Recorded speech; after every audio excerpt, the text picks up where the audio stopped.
अवधूत चिंतन श्री गुरुदेव दत्त श्री स्वामी समर्थ महाराज की जय। आजचा दिवस तुम्हाला शुभ जावो हीच मी स्वामीचरणी प्रार्थना करते आणि आजच्या नवीन व्हिडिओला सुरुवात करते। आज आहे पापमोचनी एकादशी। यामध्ये आपण थोडक्यात कथा आणि ह्या एकादशीचे महत्त्व पाहणार आहोत। श्री स्वामी समर्थ। वर्षभरातील 24 एकादशी भगवान विष्णू यांना समर्पित असतात। धार्मिक दृष्टीने सर्व एकादशीला मोठं महत्त्वपूर्ण मानलं जातं। प्रत्येक एकादशीचं वेगळं नाव आणि महत्त्व असतं। पापमोचनी एकादशी व्रत चैत्राच्या महिन्यात कृष्ण पक्षाच्या एकादशीच्या दिवशी ठेवला जातो।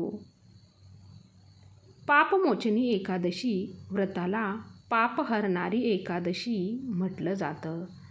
धार्मिक मान्यतेनुसार जर व्यक्ती पूर्ण श्रद्धेने आणि भक्तीसह हे व्रत ठेवा आणि पश्चातापाच्या भावनेने भगवानकडे आपल्या पापांच्या समाप्तीसाठी प्रार्थना करा, तसेच भविष्यात कुठलंही चुकीचं काम न करण्याची भावना ठेवा, तर भगवान त्या व्यक्तीची मनोकामना पूर्ण करतात आणि त्याला पापातून मुक्तता मिळते।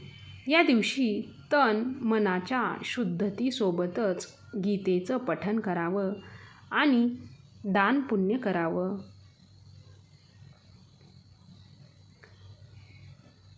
या व्रतामुळे मेधावी ऋषीचे तप आणि मंजुघोषा अप्सरेचा पिशाच्च शाप दूर झाल्याची कथा प्रसिद्ध आहे। हे व्रत भगवान विष्णूच्या पूजेसाठी समर्पित असून यामुळे भक्तांच्या आयुष्यातील सर्व संकटे दूर होतात। थोडक्यात आपण या एकादशीची कथा पाहणार आहोत। ऋषी मेधावी आणि अप्सरा। प्राचीन काळी चैत्ररथ नावाच्या वनात मेधावी नावाचे ऋषी तपस्या करत होते। ते अत्यंत ज्ञानी आणि तेजस्वी होते। देवराज इंद्राने त्यांचे तप भंग करण्यासाठी मंजुघोषा नावाच्या अप्सरेला पाठवले। मंजुघोषाने आपल्या सौंदर्याने मेधावी ऋषींना मोहित केले। ऋषी तिचे सौंदर्य पाहून कामवासनेच्या जाळ्यात अडकले आणि अनेक वर्ष तिची संगत करत राहिले। यामुळे त्यांची तपस्या पूर्णपणे भंग पावली। काही काळानंतर ऋषींना आपली चूक समजली आणि संतापून त्यांनी मंजुघोषाला पिशाच्च होण्याचा शाप दिला। मंजुघोषाने आपली चूक मान्य करून ऋषींची क्षमा मागितली।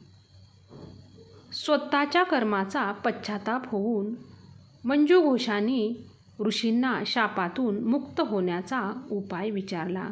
तेव्हा मेधावी ऋषींनी तिला फाल्गुन महिन्यातील कृष्ण पक्षातील पापमोचनी एकादशी हे व्रत करण्याचा सल्ला दिला।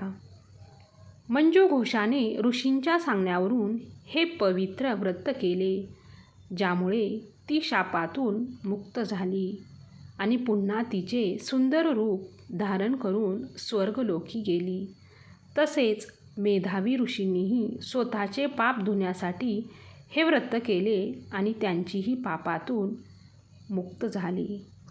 हे व्रत केल्याने जाणता अजाणता झालेल्या पापांचा नाश होतो। भूत प्रेत किंवा कोणत्याही प्रकारच्या शापापासून मुक्ती मिळते। या दिवशी भगवान विष्णूची पूजा केल्याने वैकुंठ लोकाची प्राप्ती होते। श्री स्वामी समर्थ। जय जय स्वामी समर्थ। आजची ही जर माहिती तुम्हाला आवडली असेल तर नक्की व्हिडिओला लाईक करा। श्री स्वामी समर्थ।